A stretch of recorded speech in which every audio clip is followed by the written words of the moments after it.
আসসালামু আলাইকুম। সবাইকে স্বাগত জানাচ্ছি ইলেকট্রিক্যাল অ্যাপ্লায়েন্সের সুপার সাজেশনে, যেখানে আমরা মাত্র ৯টি প্রশ্ন রেখেছি।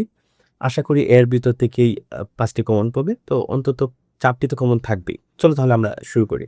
আমরা এই প্রশ্নটিকে ৩ টা ভাগে ভাগ করছি। ফার্স্ট প্রায়োরিটি, সেকেন্ড প্রায়োরিটি এবং থার্ড প্রায়োরিটি। ফার্স্ট প্রায়োরিটি থাকবে ৩টি প্রশ্ন। প্রথমটি হচ্ছে রেফ্রিজারেটরের মূল কার্যনীতির চিত্রসহ বর্ণনা করা। ২ নম্বরে হচ্ছে বৈদ্যুতিক ইস্ত্রির বর্তনীর চিত্র অঙ্কন করে এর কার্যপ্রণালী বর্ণনা করা।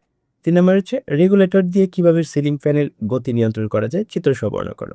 তো আমার মনে হয় এখানের এই ৩টা প্রশ্ন থেকে ২টি প্রশ্ন পরীক্ষা থাকার কথা। এরপর আসো আমাদের সেকেন্ড প্রায়োরিটি, সেটা হচ্ছে চিত্রসহ ফ্রিজারের বৈদ্যুতিক বর্তনীর কার্যপ্রণালী বর্ণনা করো। ৫ নম্বর হচ্ছে রাইস কুকারের কার্যপ্রণালী বর্ণনা করো চিত্র সহকারে। ৬ নম্বর হচ্ছে ইলেকট্রিক কেটলির সম্ভাব্য ৪টি ত্রুটি, তাদের কারণ ও প্রতিকার লিখো। ৭ নম্বর হচ্ছে চিত্রসহ ব্লেন্ডারের কার্যপ্রণালী। এই ৪টা থেকেও কিন্তু ইনশাল্লাহ ২টি থাকার কথা পরীক্ষায়।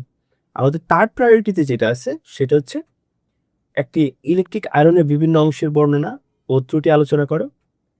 লাস্ট হচ্ছে বেকওয়াম ক্লিনার কিভাবে কাজ করে চিত্রসহ বর্ণনা করো। এই ৯টি থেকে ৫টি থাকার কথা। তবে আমার মনে হয় আমি এই সাজেশনটি কেবল তাদের জন্যই তৈরি করেছি যারা আমাকে বারবার মেসেজ দিচ্ছিল যে স্যার আপনি আমাকে শর্ট করে ৪টি, অন্তত ৪টি যেন কমন পড়ে সেজন্য সাজেশন তৈরি করে দেন।